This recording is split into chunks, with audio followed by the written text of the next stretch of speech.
Okay, so I've got two things for you to start off with. Thing number one, that clock is 26 minutes slow, so don't even bother. Second thing, thank you, Lisa, for that introduction. And you know, I know about half of you in this room, which is great. And I'm a little bit worried that expectations have gotten a little bit too high, and you know, it's always hard to live up to those. So I want to throw out this disclaimer right now. The lecture that I've prepared today for now, and the lecture that I'm going to be giving a little bit later on this morning, the way that I've organized it, the way that I have illustrated some of my points, I need you to know that both of these lectures are both uniformly dreadful. They're horrible. You'll be bored, you'll fall asleep, they'll just be terrible. Okay? All right, so this is a hurdle that I can leap. There we go, how's that? Okay. Better? Okay, let's do that. Okay, so when we talk about the Middle Ages, it's really a pretty basic concept.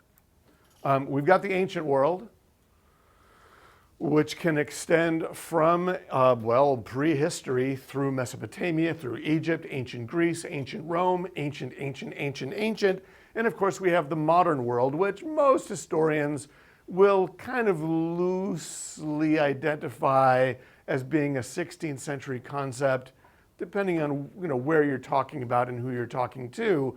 So there's this great big gulf between the ancient world and the modern world, and that's why we call the period in between the Middle Ages. This is a really basic and ultimately dissatisfying or unsatisfactory description of the period, but it is a way to hang your hat on this period that we're discussing this week. So in the Western world, Europe mostly, when we talk about the Middle Ages, we're discussing in broad terms a period between about 500 CE and 1500 CE, this vast 1,000-year period.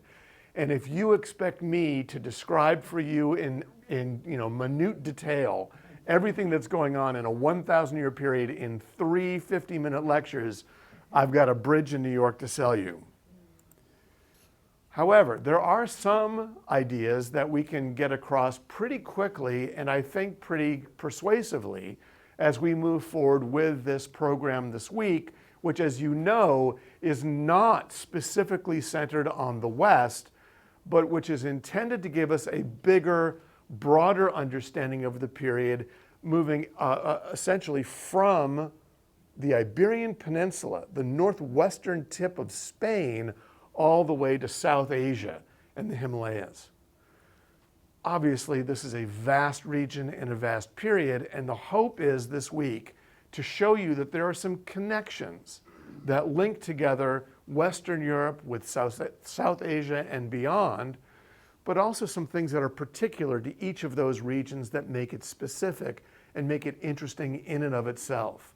So the challenge here for us is basically threefold: to talk about 1,000 years, to talk about our own particular area of expertise, but also to try to wrap it up in a bigger, broader picture. So that's the challenge that's facing us today, and I hope you'll appreciate some of the hoops that we have to jump through in order to get where we want to go. I'm introducing our conversation today by talking about something that I think about as being in the middle, right in the middle, and that's going to be the city of Istanbul, which in the period under discussion this week would have been known by its other name of Constantinople, the city of Constantine. Constantinople, that name, actually is the second name of the city, Istanbul being the third. The first name of this fishing village was Byzantium, a tiny little village on the mouth of the Black Sea and the Aegean Sea that connects those two vast bodies of water, and today is considered to be literally the bridge between Europe and Asia. When you're in Istanbul, it depends on which coast you're on, which part of that isthmus you're on. If you're on the western side of Istanbul, you're in Europe. Congratulations. If you're on the eastern side, just crossing the bridge, magically you're in Asia. So Byzantium, Constantinople, Istanbul is literally a bridge between these two places, east and west, which is why I want to start there. But there's another reason why I want to start there. That's because in Byzantium, this city in between Europe and Asia, we have both the legacy of the ancient world and a kind of lead-in to the medieval one, to the Middle Ages.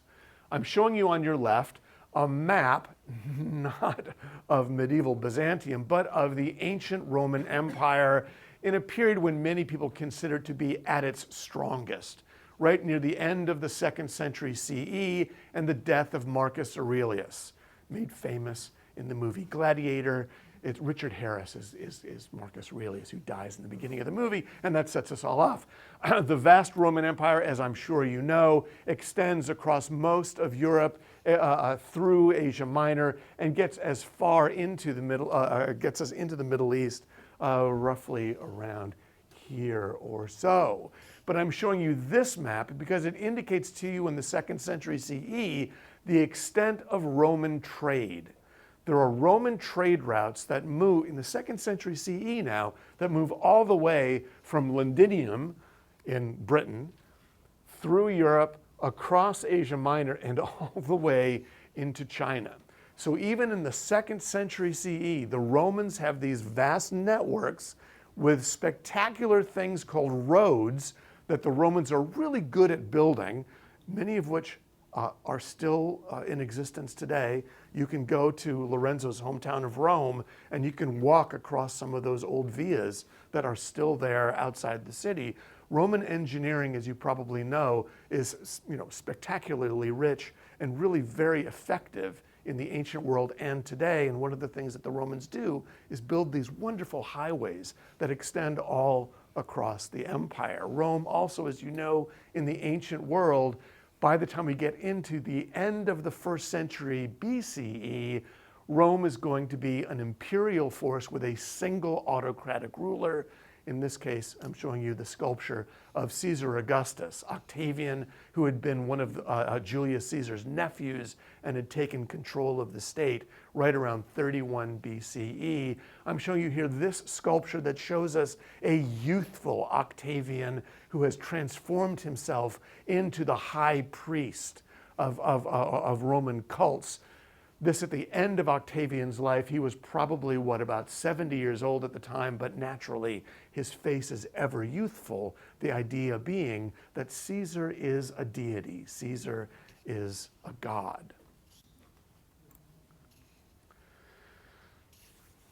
This is not a lecture about the ancient Roman world and how the imperial systems that are created then both rise and fall. It's really about the change that we find near the end of the Roman Empire, as we think of it, that causes the center of that empire to move from Italy to Byzantium, that tiny little fishing village that separates the Black Sea from the Aegean. That story revolves around the figure of Constantine. Now, Constantine is born in 272 in what we would consider to be the Balkan region. He spends much of his youth in that tiny fishing village of Byzantium. But by the time we get into the early 4th century, Constantine has been selected as being someone of worth, someone of merit. In 305 CE, the Roman Emperor Diocletian did something that nobody had done before, which is Diocletian had decided to retire. He abdicated the throne, deciding that he was much more interested, and some of you can identify, I know this because you said it last night, Diocletian decided that he wanted to spend his retirement gardening. Bless his soul. He retires to Split in what would be today the Dalmatian coastline, and he importantly divides the Empire of Rome into thirds. Why? Because that Roman Empire, as maybe you saw in this map, had gotten to be a little bit overextended. The empire goes from the Middle East all the way up into Britain. It includes just about all of North Africa. The ancient Roman world basically got overextended. It became very difficult bureaucratically, administratively, militarily to support this state. So Diocletian decides to chop it up into thirds: eastern portion, central portion, and western portion. Okay, 305.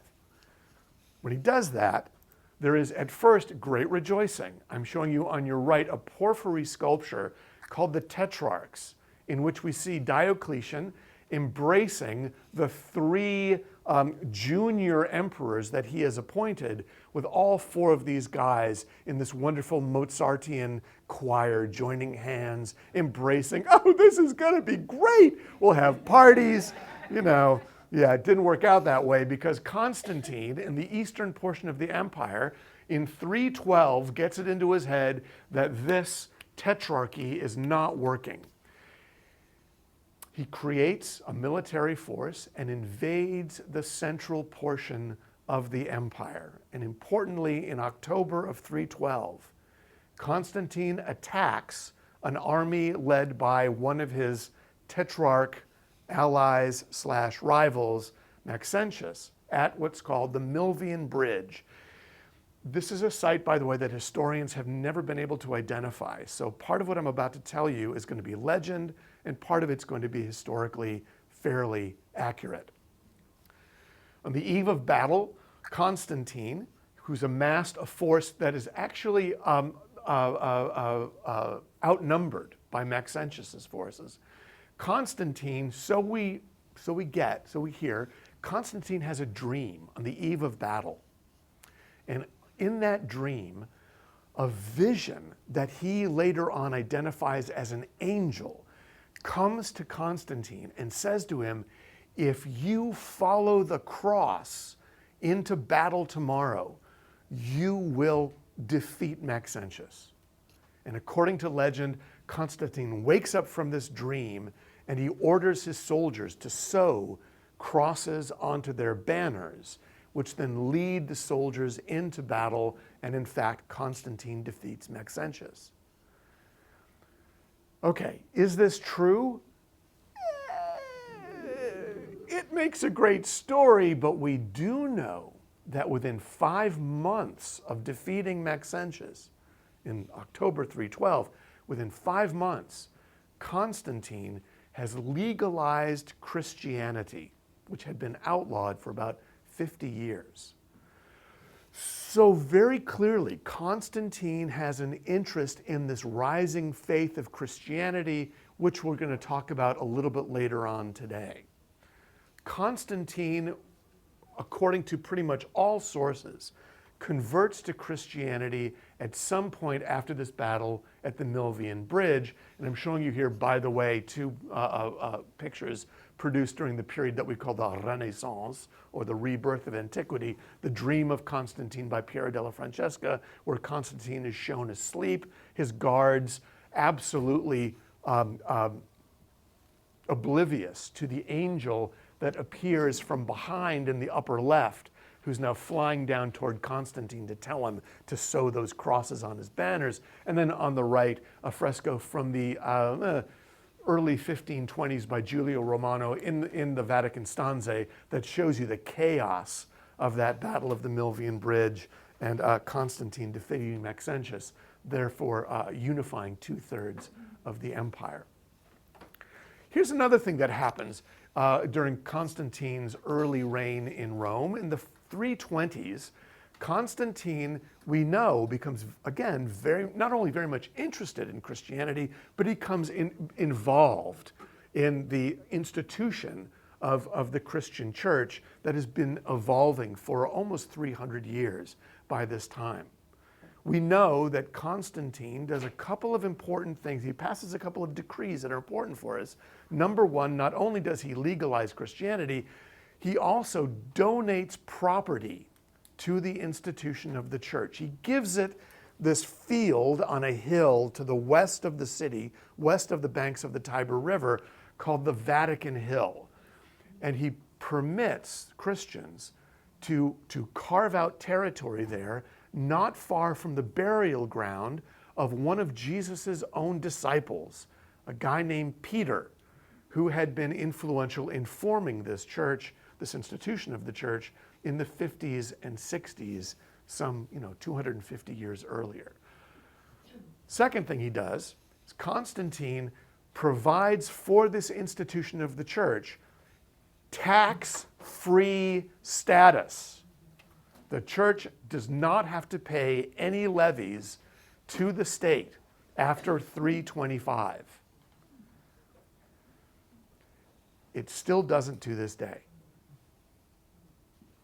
So the church gets land, the church gets tax-free status, and then Constantine attends a council in 325 called the Council of Nicaea, and Constantine is involved in a conversation about the nature of Christ. And it's in this council that it is determined that Jesus actually is one of three things. There's this concept of the Trinity, where Jesus is man, Jesus is God, and Jesus is also a Holy Spirit. He is three in one. And Constantine is there for it. We'll get back to that in a minute.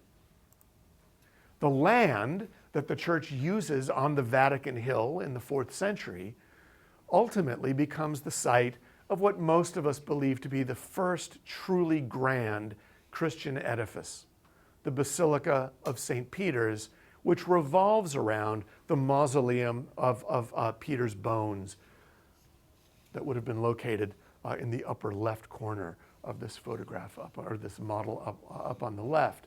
Old St. Peter's, as it's known, takes about 50 years to construct. We think by about 375, Old St. Peter's is in good operating condition. Spoiler alert, in 1506, it gets torn down completely because after 1,200 years, it's literally falling apart and the stones from the ceiling are falling on top of people. There are casualties. So the Pope, Julius II, will destroy it, and up from it will rise what now you know as New St. Peter's, a 16th century edifice with a 17th century piazza in front of it. Old St. Peter's is going to be organized in a truly early Christian basilica format, with a triumphal arch at the entrance, announcing to all comers that we're going into an important space of victory.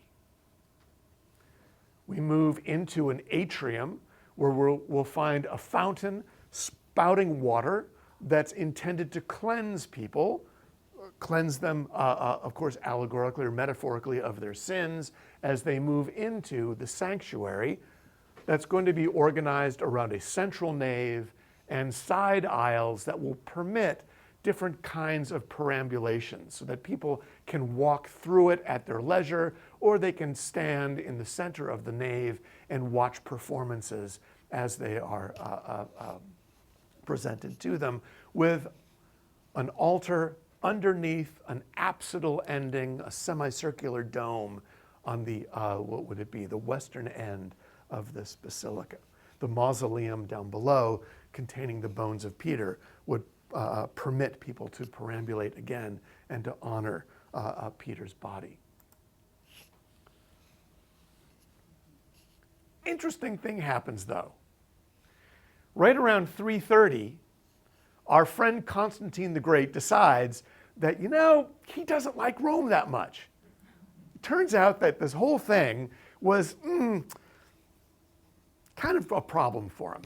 Maybe he was homesick.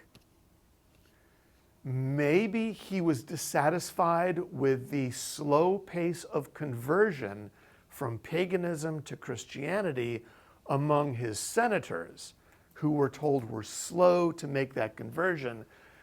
But also strategically, perhaps Constantine realized that while being in Rome was lovely, if you were interested in the Tyrrhenian Sea, the money was to be made in the eastern portion of the empire, where those trade routes to China were directly linked to Constantine's old hometown of Byzantium.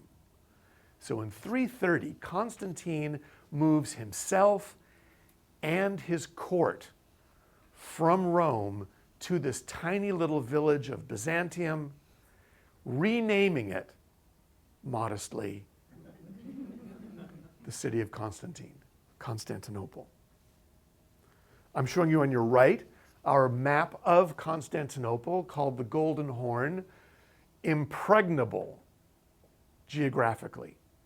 It's impossible to attack this city with ancient and even medieval arms, with walls that have been extended all across the coastline. The literally chains are placed from one side of the Golden Horn to the other to prevent ships from sailing through it. Constantinople will be attacked repeatedly during the Middle Ages, and it always stands. It's not until 1453, thanks to the invention of gunpowder and cannons, that Ottomans are finally able to breach the walls. So Constantinople will hold for literally 1,000 years. And importantly, we'll get to that point in a second. So Byzantium becomes Constantinople. Surprise, within about 75 years, barbarian tribes from Northern Europe, Eastern Europe, and even Western Europe have realized that there's a power vacuum in Rome and in Italy. Thus begins the so-called barbarian invasions. By 411 CE, by 411, it's very clear that Rome is indefensible. We already have barbarians entering into the city, sacking it, and then deciding, this is actually a pretty nice place. I think we'll stick around. Augustine writes the City of God in 411 in response to some of these barbarian invasions, in which Augustine claims that Rome is actually two cities. There's a city of man, a city of antiquity, a city of history, a city of riches, but Rome is also a city of God, thanks to the presence of the institution of the church. And if you're going to invade us, Augustine says, you need to understand that, yeah, the city of man is available to you, but you better not touch the city of God. So that's going to become a thing that I want you to latch onto. In late antiquity, there's an understanding that there's a Christian realm and there's a political realm. And even though those two are linked, they're also a little bit separate. You're allowed to attack one as long as you don't attack the other.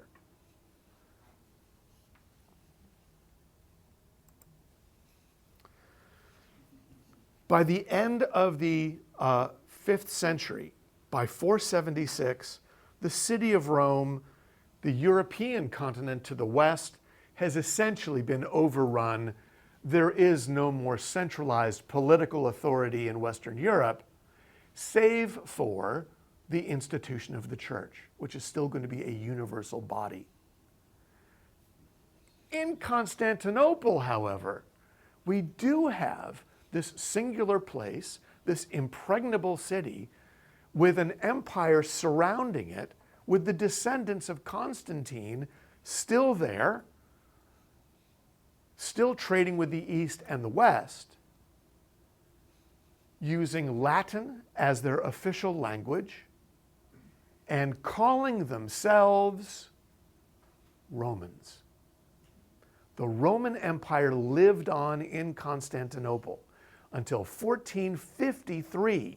What you and I would call the Byzantine Empire was known by the residents of the city not as the Byzantine Empire, but as the Roman Empire.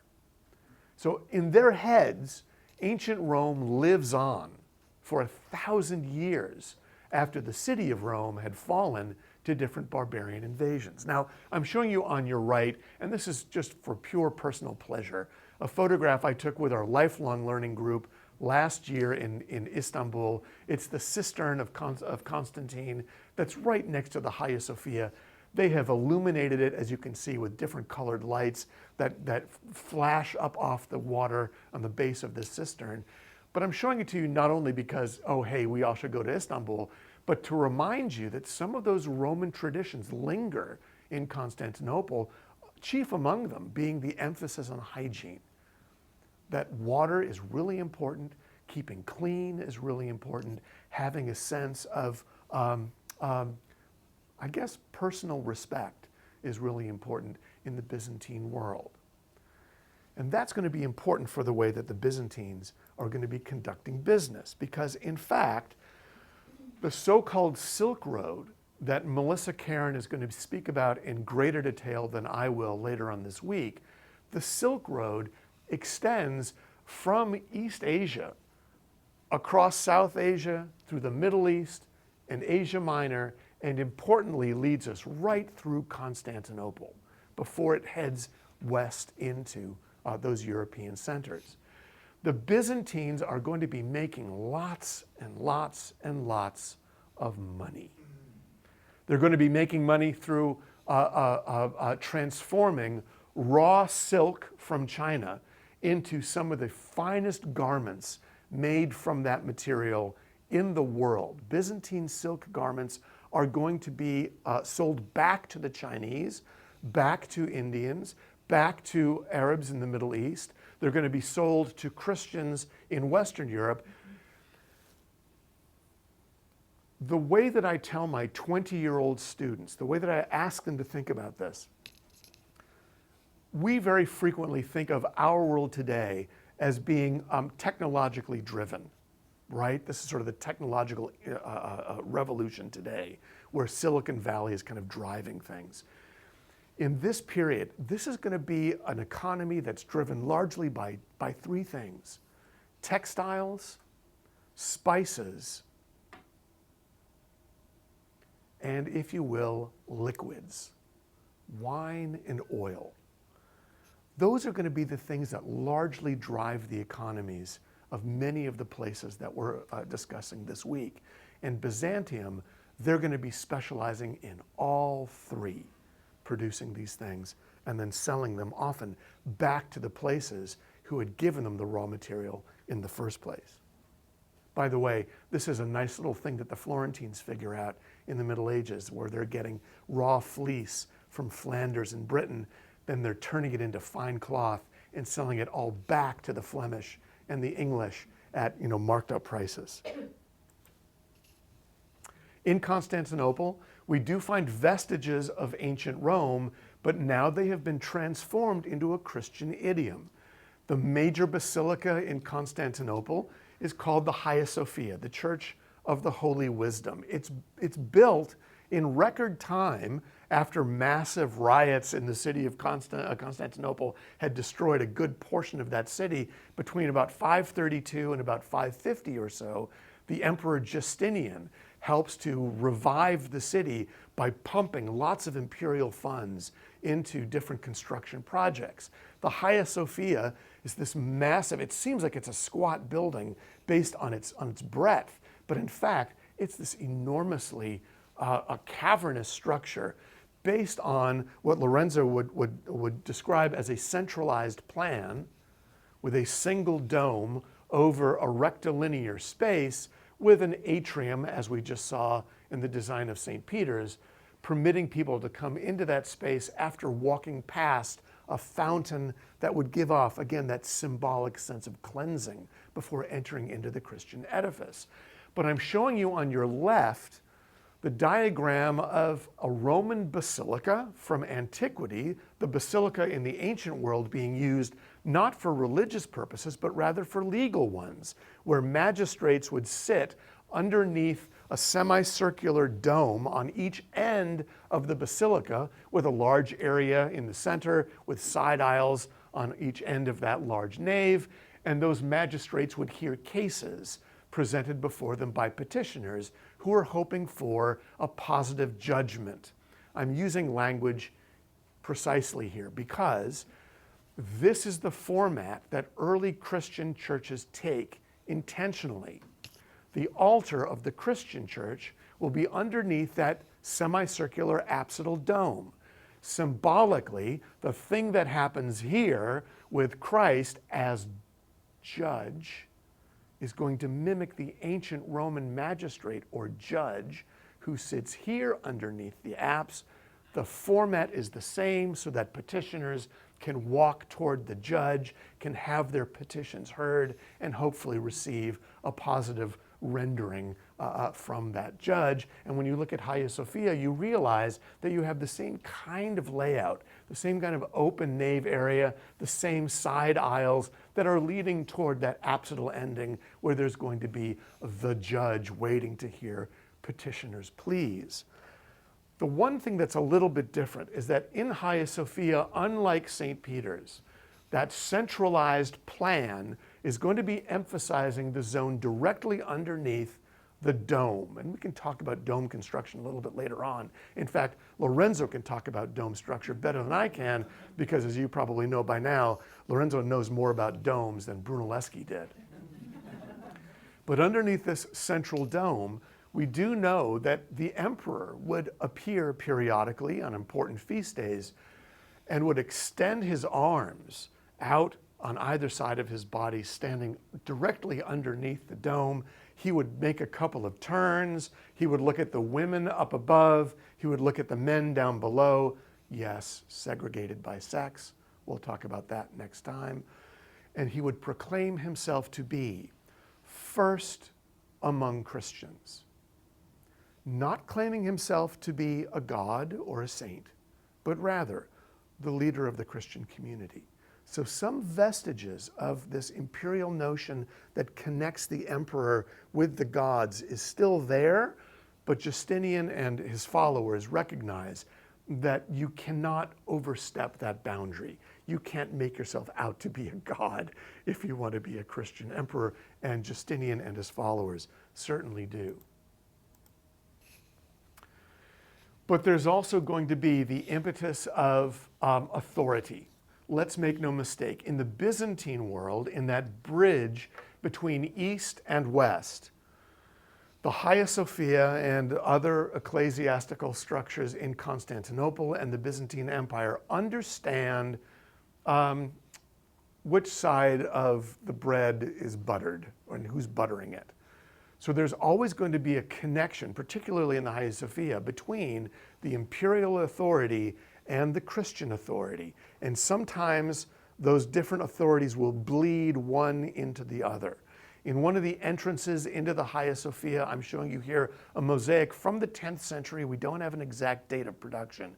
It shows us, I think, familiarly in many ways, the Virgin and Christ enthroned, flanked with Greek initials, Christ holding onto a scroll indicative of his control of the word, and then elevating his fingers in what's about to become a blessing. It's interesting. The fingers haven't gone up yet. It's this child who's in frozen action, moving his hand up to bless us. And the Virgin Mary, the mother of Christ now, is going to be holding him by the shoulder in what's going to be a kind of protective gesture, even though it might seem to be flattened and a little bit cold due stylistically to the way that our artists are producing figures. But on either side, we see Justinian, the 6th century Byzantine emperor, holding in his hands a replica of the Hagia Sophia, the building where this mosaic is located.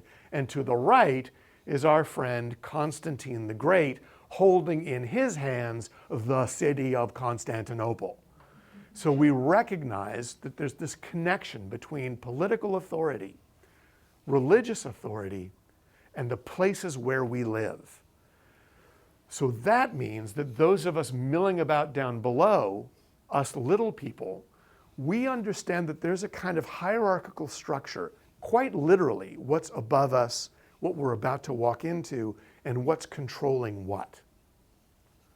Make no mistake, even though we have imperial authorities appearing in this lunette alongside the Virgin and Christ, there is no doubt that they are beholden to the Virgin and Christ. Yes, they are offering these things to Jesus, to Mary, as gifts to them.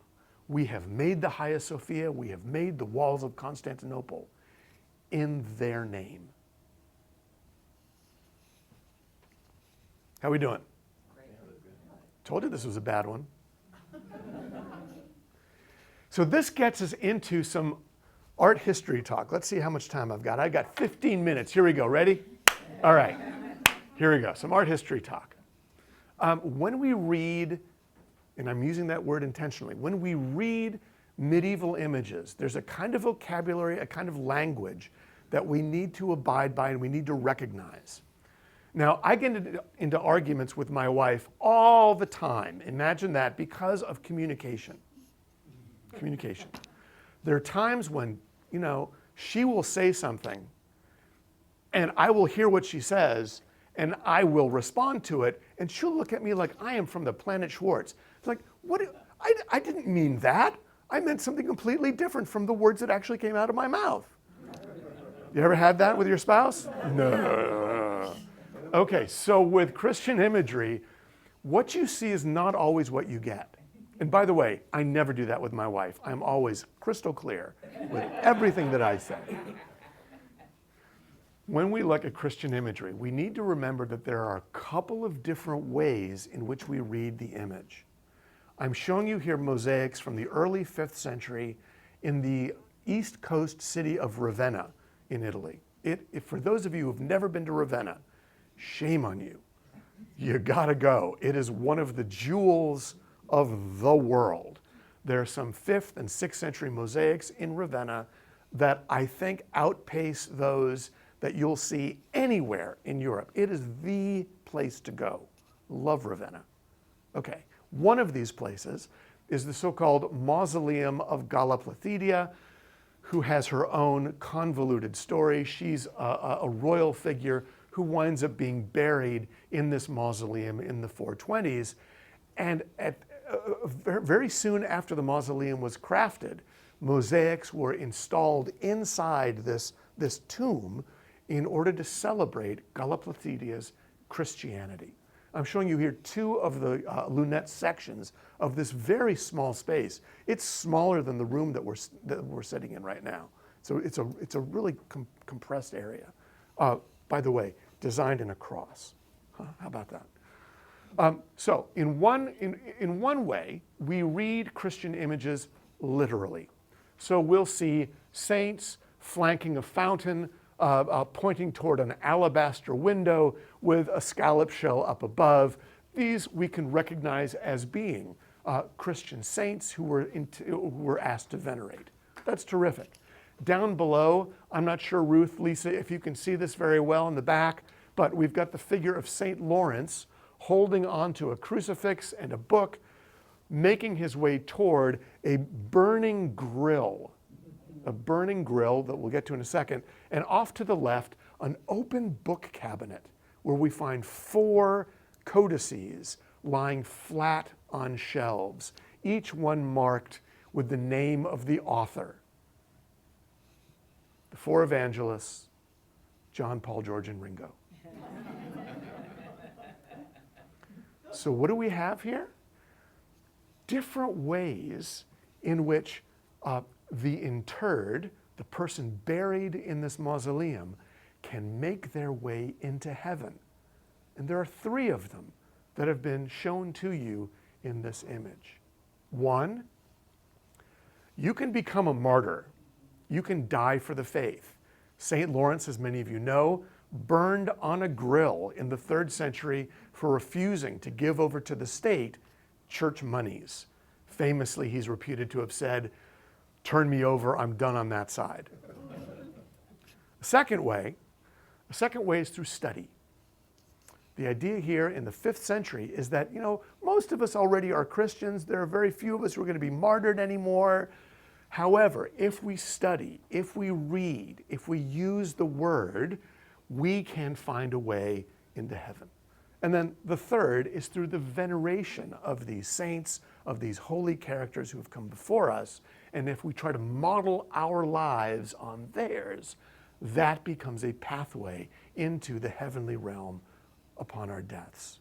So there's some symbolic ways that we're going to be asked to read early Christian and Byzantine art. On the right, the famous image of the Good Shepherd. The Good Shepherd, as those of you who know your Gospels might recognize, the Good Shepherd becomes an illustration of one of Jesus's parables about the Good Shepherd who tends the flocks. Well, in this particular case, we've got the Good Shepherd surrounded by 6 sheep. Go ahead, count them up. But he holds in his hand a crucifix, and he's nimbed. He has a halo. You will also note that he wears a purple garment and has no beard. Ready? Here we go. There's a lot of stuff to unpack there. Jesus does not appear with a beard until 410. Up until 410, Jesus is almost uniformly shown clean-shaven. That's because Roman gods very frequently were shown clean-shaven. It's not until the 5th century, guys, that your vision of what Jesus looked like is invented. 410-ish. Okay, second, the purple. Purple is going to become an important color. That's the color of royalty. Galla Placidia had been a royal figure. Jesus is being shown here as a good shepherd wearing regal robes. So Christ is always going to be understood as having, many different natures. I was about to say dual natures. That's wrong. Multiple natures. He's a God. He's a human. He's royalty. He's a poor shepherd. He's the son of a carpenter. Goodness gracious. It goes on and on and on and on. In this particular case, he's shown wearing the purple robe of royalty. But then third, there's a symbolic quality to it that maybe you got, maybe you didn't. How many sheep are there? 6. Okay, you're going to love this. In the 5th century, that would be understood as referencing 12. Right? So you multiply 6 by 2, you get 12. You couldn't put 12 sheep in this space because you'd have too many sheep and not enough shepherds. So they pare it down to 6 as being representative of 12 apostles, which in turn suggests that the person who's buried here, Galla Placidia, considers herself perhaps to be a 13th. So there are multiple ways in which images can speak to us from this period. And by the way, there's a whole lot more going on in here that I'm skimming over, but there are multiple ways in which we are invited to read images. Okay, the word read now comes into play. Here's another thing that gets invented in this late antique, early Christian period. It's a thing called the codex, what you and I might refer to as book, although medievalists would argue that it's not really a book yet, it's a manuscript. The codex is invented probably at the end of the 3rd century CE. It doesn't become popularized until the 6th. It's a way in which all of those clumsy scrolls can be literally chopped up, put one on top of the other with a cover over it so that you can carry it around with you and read it at your leisure, as opposed to trotting around town with 13 or 14 different scrolls that can fall out of your satchel into the mud. So the manuscript actually becomes an efficient way to present ideas and information. And not surprisingly, Christians grab on to this concept. We know that by 115 CE, there are no fewer than 12 gospel accounts. It takes about 200 years to decide, 100 years to decide which 8 of those to dispense with and which 4 to keep. So for a while, this is also important for where we're going in an hour. For a while, there are multiple accounts of Christ's life that are divergent, that do not link up together, because those 12 accounts are written by 12 voices who've got their own stories coming at them from different corners of Christianity. We'll talk about the 4 that survive next time. I'm showing you on your left a manuscript that was surely produced for a royal reader, although we do not know who it was. I'm willing to bet all the money in my pockets, nothing, that it was Justinian. Why do we think it's a royal reader? The pages are tinted. There we go. Purple's a thing. So these purple tinted pages suggest a royal reader. I love the Rosano Gospels, and here's why. First of all, you'll note that there are some scenes that have been placed on the top of these folios, but there are no frames. No frames. It's just parchment, image, and then down below, 4 columns headed by a singular male figure who points up at the scene with no frame. Below that figure, in columns, appear texts. Each one of those 4 guys is one of the 4 Gospels. And the text underneath is the text that appears in that Gospel that pertains to the scene that's being painted above. And as you know, surely, after having read those 4 Gospels last week before you came, you know that even these 4 Gospels have slightly different accounts of what happens when. So how do you get past that? In the Rosano Gospels, our scribes and our painters have decided we're going to show an image of a particular scene. In this case, the entry into Jerusalem on Palm Sunday. And the other, the Last Supper, which includes, by the way, fish in addition to bread and wine. Really interesting, because that's kind of a Roman meal. Moreover, look, they're all reclining around a table. None of this, Leonardo sitting behind, here you go, here you go. No, it's Jesus reclining in a Roman fashion with his apostles around him, the 11 who stick around, having that Last Supper. But down below, our scribes are telling us that each one of these 4 accounts is viable. Each one is legitimate, even though they differ from one another. And that it's okay that they differ. You kind of want them to differ. I don't know how many trial attorneys we have, how many litigators we have in the room, but if you're presenting a case, and I only know this because my wife's a lawyer, which is why we get into fights all the time, but that's because of communication. Anyway, if you're presenting a case and you've got 5 witnesses and they all say exactly the same thing, that's kind of a problem, isn't it? Kind of suggests that they've been coached a little bit.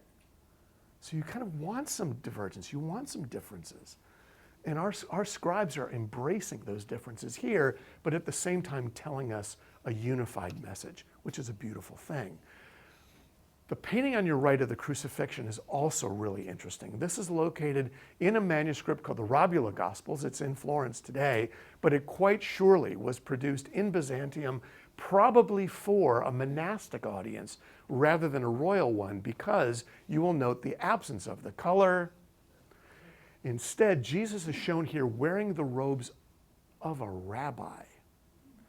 So Jesus is being shown here in 586 as being a Jewish authority who has been persecuted here up on this cross, and we see Longinus and this other soldier attacking the Christ figure, stabbing him to death. But you'll also notice that Jesus' eyes are open in this particular case. Later on in the Middle Ages, he will be shown as actually being dead at the time of Longinus' spear being thrust into him, because in fact that is what the text tells us, that Jesus was dead by the time Longinus got to him. The Virgin Mary appears, probably with John the Evangelist next to her. They're very frequently shown together. 3 women off to the right, probably the 3 Marys, but not really sure. And down below are Roman soldiers gambling for Jesus' garments to see who gets to take home the cloth from this rabbi who's being executed. And then down below, Mary approaching the tomb to find that, I think in this case it's Mary Magdalene approaching the tomb, being notified by the angel that Christ has departed from the tomb, and then he appears before Mary Magdalene telling her not to touch him.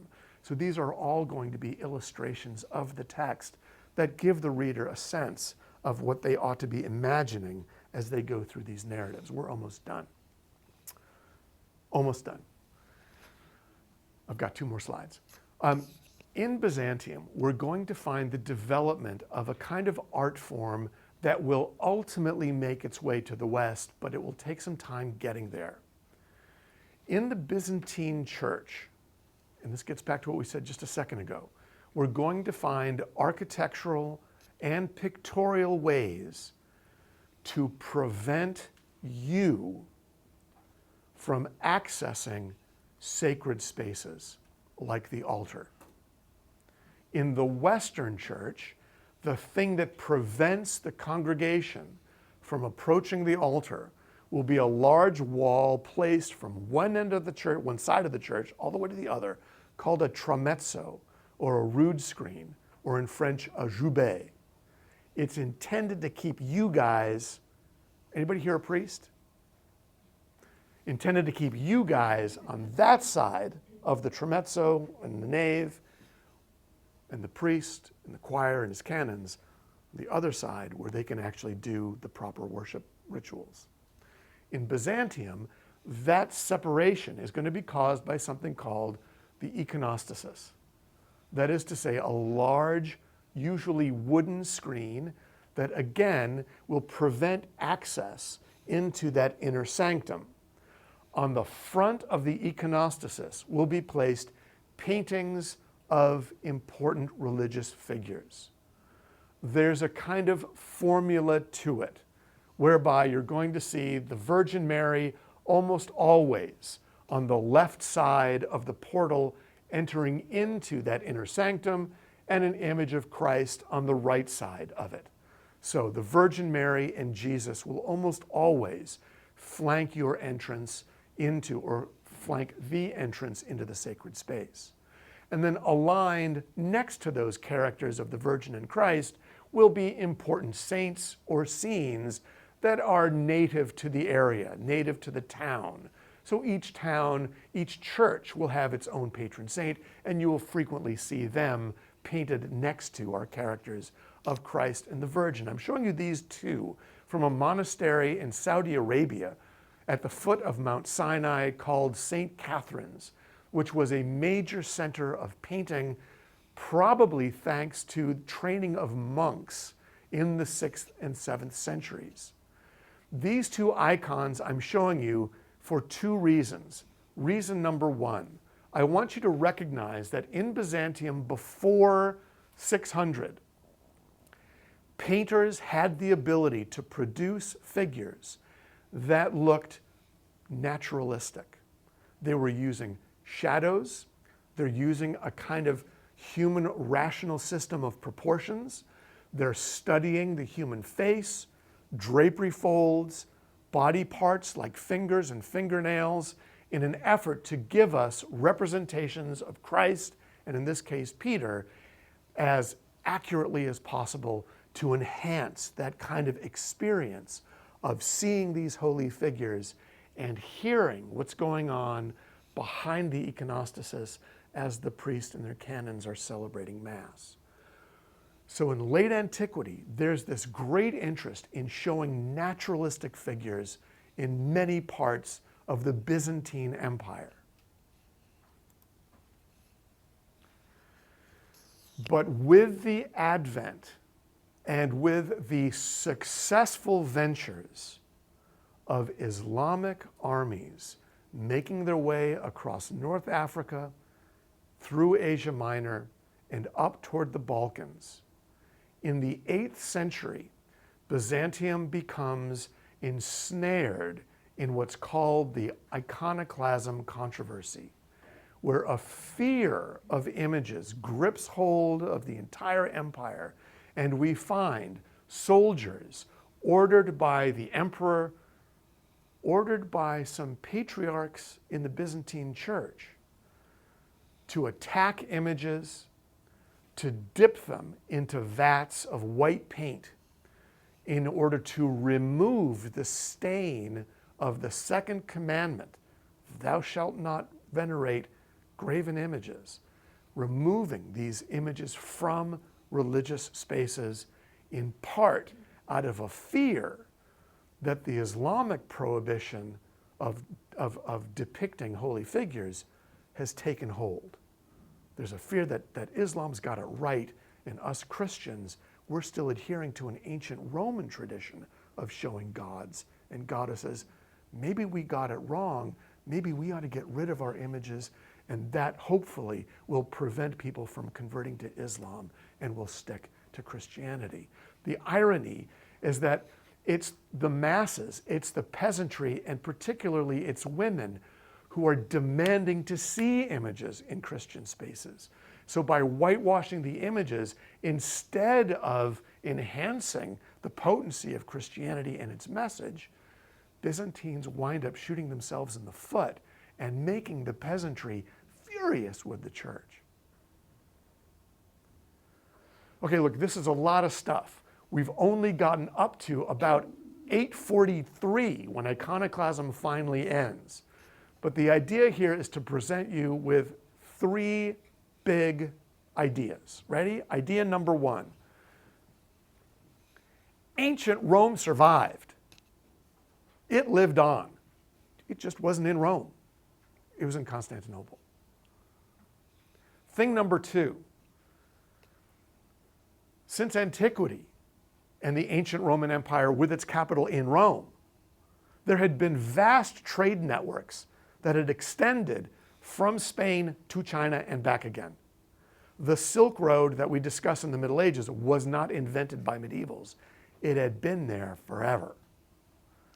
And the third thing is that we have a language of thinking about religion that's going to be fostered in late antiquity and the Byzantine world that's going to be adopted and altered by Westerners that we're going to see in about 20 minutes. How's that? Okay, questions? And what do you want to see again, sir? In relation to Constantine, his mother became a great supporter of the Christian church, and I think was responsible for some of the building back in the Middle East and Jerusalem and whatnot, right? That is correct. I think it's more than just a legend. The theory is that Helena, Constantine's mother, had converted to Christianity before Constantine did, and that she was in part responsible for nudging him in that direction in the early 4th century. Helena then goes on, this is great, she goes on a pilgrimage. We'll talk about pilgrimage in a couple of days. She goes on a pilgrimage to Jerusalem, and her whole goal is to find the sites described in the Bible where Jesus lived and worked. So she's, we think, responsible for crafting the Church of the Nativity, for example, in Bethlehem. But she also goes to Jerusalem to try and figure out where the crucifixion occurred. And she's really interested in finding the mound of Golgotha and any kind of remnants that might survive. And she does! She does it, let's see. That's right, she finds 3 crosses buried outside of the city walls of Jerusalem. And she thinks, okay, we know that there are these 2 thieves and Jesus who were crucified. Forget about this, 7,000 other people who were crucified outside of Jerusalem. But we find these 3 crosses. Which is the one upon which Jesus was nailed? So apparently, again, according to legend, there's a child who has just died and has been buried at that site.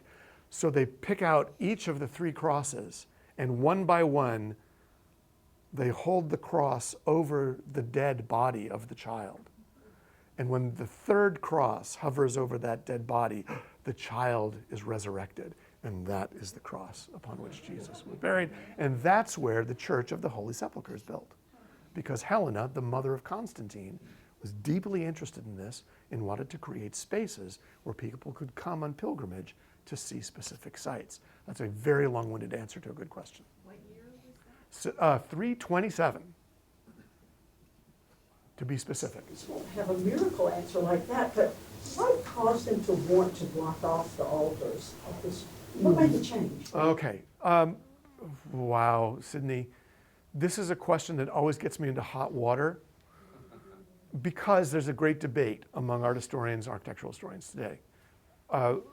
It's exacerbated by the fact that these barriers were struck down during the Counter-Reformation. So we don't really have very many examples of what they looked like. And today, in the 2020s, only now are people beginning to try to rebuild these things using digital technologies to try to imagine what they looked like. So why the segregation? This is going to be due to a whole series of traditions about the importance of separating men from women and clerics from the laity. Who has the privilege of getting close to the altar is the big question. And as you can probably imagine, it's going to be money and it's going to be sex that determines who gets close. So we're talking about usually males who've got enough money to donate to that edifice who get permission to come close to the altar. But then the next natural question is, were they taking advantage of it? And we just don't know. There are very few sources that describe that, Giovanni of Remigio is coming in to witness the Mass. We just don't have that kind of information. But we do believe that as early as about 500 or so, as early as 450 or so, the sexes are being segregated. Yeah. I don't know if that's answering your question very well. I'm wondering if there was any desire on the part of clergy to make it very clear who had more power and who had a little less? We just don't have documents that help us out. When I showed you that image of St. Peter's with the columns going down the side aisles, all we have are theories.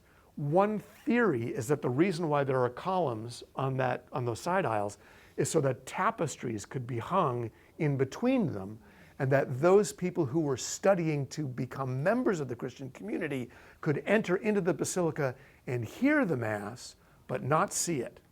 That you could only see it if you'd been baptized and brought officially into the church. But that's just a theory because nothing's written down. George, the city of Istanbul today is a city, of course, divided between two halves or two portions, one in Europe and one in Asia. All of your slides focused on the European portion. Did the Asian portion of the city exist at the time all of this was going on, but it just wasn't important because of what was built?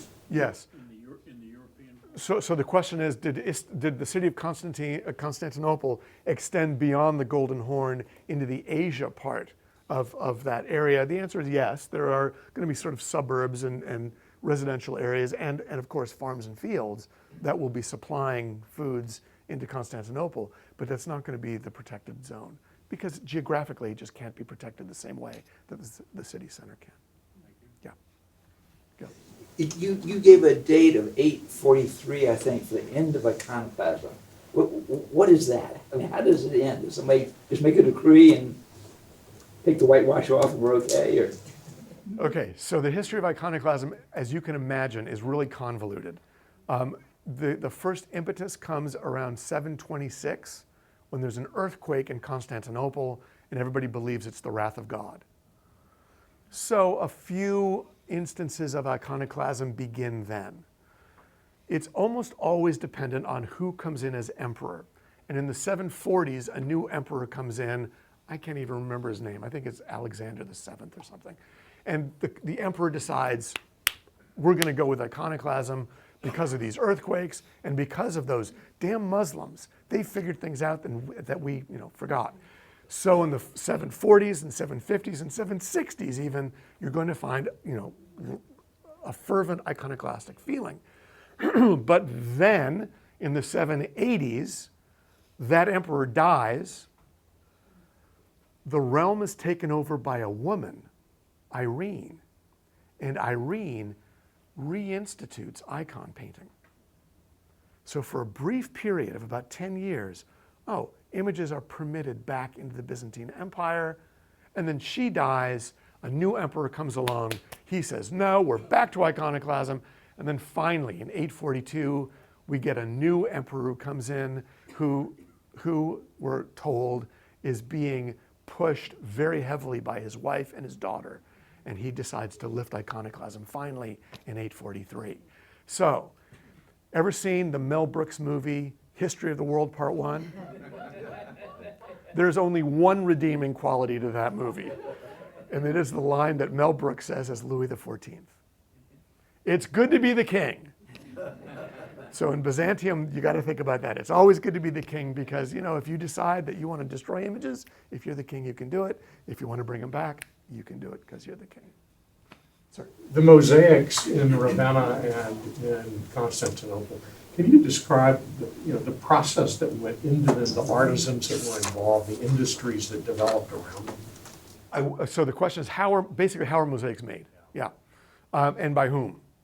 Surely they're being made by trained artisans who know what they're doing. You're not going to have me try to go up and do a mosaic. Okay.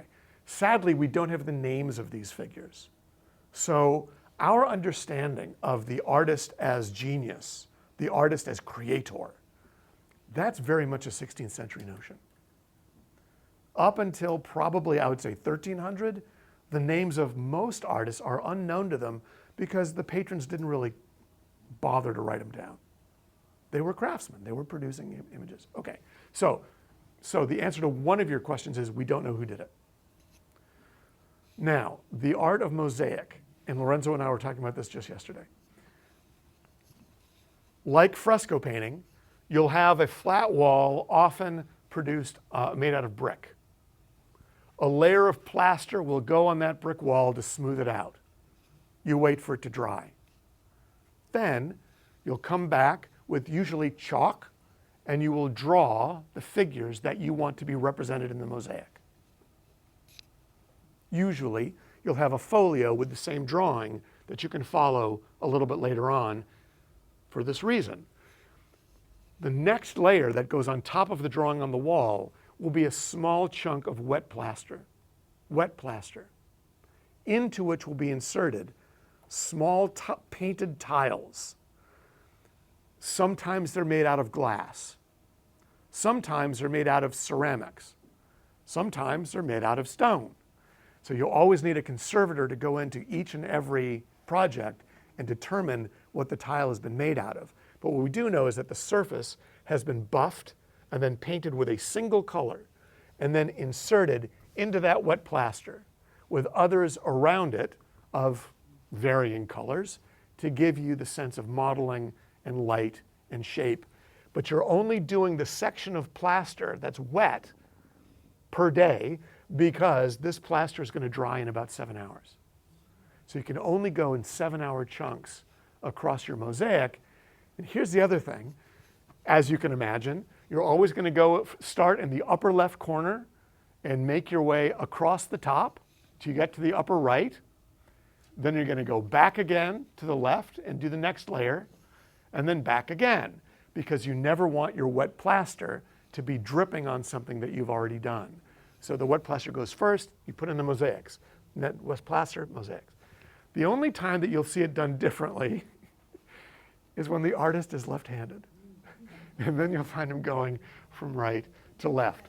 And there's actually an art historical argument about this that we're not going to get into, but it's actually pretty interesting. So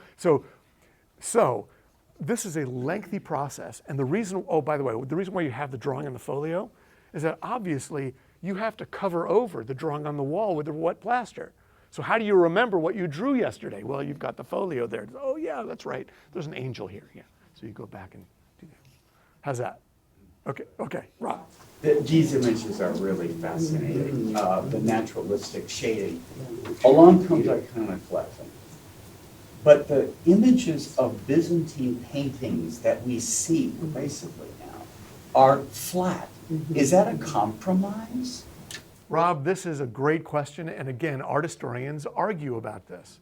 The question is, why is it that after iconoclasm, Byzantine icons that we tend to see today in exhibitions or museum spaces or galleries tend to be much flatter than these naturalistic images? There are two theories, and I think in the end, with these kinds of theories, it's a combination of the two. One theory is that the flattened figures that we see after iconoclasm are intentionally rendered by artists because they had just gone through iconoclasm and they had been accused of producing idols that the peasants were confusing with real gods and goddesses. So the idea was to become as flat as possible, to make them as non-human as possible, to avoid any accusations of idolatry. That's one theory. And that makes sense to me. Another theory is, after 100 years, this kind of style had literally been lost. That the traditions had changed. They were no longer really interested in replicating these kinds of natural forms. That the style, just the style, the reason why my pants go down to the floor as opposed to up to my ankles is because of the style I've chosen. Well, the style that's popular is a more flattened style. That's what artists know how to do. And here's the other thing.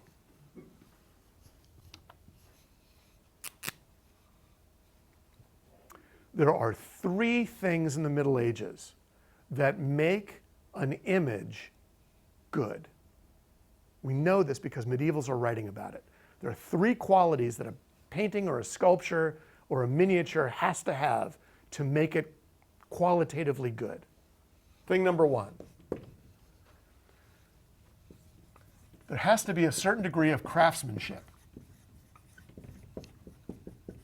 So whoever made it needs to have made it properly. So following that formula for mosaics is really important. If it's done correctly, that's thing number 1. Our second component of the quality pie will be the materials used. Do we have precious gemstones? Do we have the very best pigments available to us? Have these craftsmen used the very best stuff available to them? And then finally, number 3.